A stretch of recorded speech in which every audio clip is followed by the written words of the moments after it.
প্রথম একদিকে যেটা আমরা প্রকল্পগুলো তো বিশেষ করে প্রায় সব প্রকল্পগুলো তো আগের তৈরি করা এবং এটা নতুন একটা অভিজ্ঞতা এবং প্রকল্পগুলো আমরা পর্যালোচনা করতে গিয়ে যা দেখলাম অনেকগুলো সমস্যা আছে।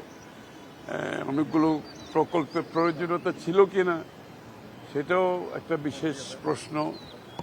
তো এগুলো এত বেশি বিশ্লেষণ করতে হচ্ছে যে প্রকল্পগুলো বিভিন্ন কারণে বিভিন্ন উদ্দেশ্যে করা হয়েছে, এই জন্য সময় অনেক নিয়েছে। আমাদের ছিল কতটা 19টার মধ্যে আমরা কতটুকু আসতে পারছি? 19টার মধ্যে মাত্র 7টা করতে পেরেছি। এবার বুঝতেই পারেন যে কত বিশ্লেষণে যেতে হচ্ছে।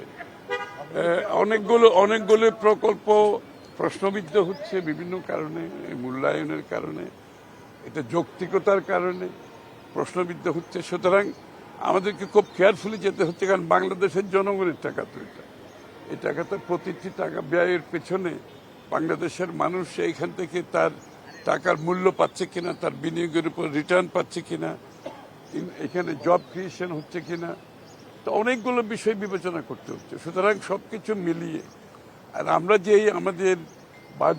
যে আমাদের নির্বাচনী ইশতেহার দিয়েছি, নির্বাচনী ইশতেহারের সাথে এটার অ্যালাইনমেন্ট হচ্ছে কিনা, মিলছে কিনা, তার বাইরে যে প্রকল্প অপ্রয়োজনীয় প্রকল্প আছে এগুলোও বিবেচনা আনতে হচ্ছে।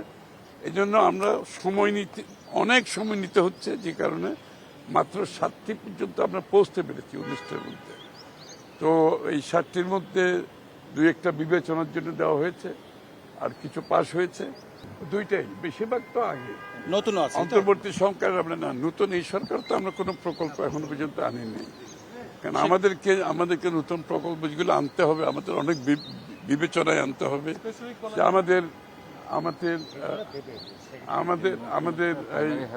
আমাদের নির্বাচনী ইশতেহারের সাথে অ্যালাইনমেন্ট হচ্ছে কিনা। সেক্ষেত্রে কয়টা অনুমোদন পেল আর কোন কোন প্রকল্পগুলো অনুমোদন দিয়েছে এগুলো ওখান থেকে ডিটেলস বলা হবে।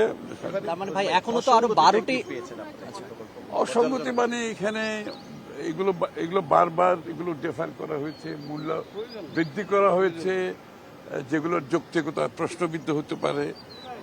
এই বিবেচনায় কিছু কিছু ডেফার করা হয়েছে, কিছু পাশ হয়েছে, আর যেগুলো প্রকল্প শেষ হয়ে গেছে এগুলো তো আমাদের আর কিছু করার নেই পাশ করা ছাড়া।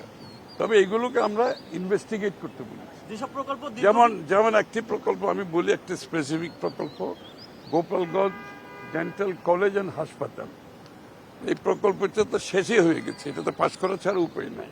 তো এটা আমরা বলেছি একটু ইনভেস্টিগেট করে রিপোর্ট দেওয়ার জন্য। আমাদের কাছে মনে হয়েছে এই প্রকল্পটার যৌক্তিকতা আছে কতটুকু, সেটা আমাদের কাছে প্রশ্নবিদ্ধ হয়েছে, এবং এটার মূল্য যেটা ব্যয়, যেটা খরচ ধরা হয়েছে সেটা কতটুকু যৌক্তিক সেটা নিয়েও প্রশ্ন এসছে। যাই হোক, এটা যেহেতু হয়ে গেছে আমাদের কিছু করার নেই, কিন্তু এটাকে আমরা বলেছি এটা উপর একটা তদন্ত করে একটা রিপোর্ট দিতে, যাতে আগামীর প্রকল্পগুলোতে আমাদেরকে এইভাবে অতিরিক্ত ব্যয় করতে না হয়, এবং মূল্য, প্রকল্প যে কোয়ালিটি, এগুলো নিয়ে যাতে প্রশ্নবিদ্ধ না হয়।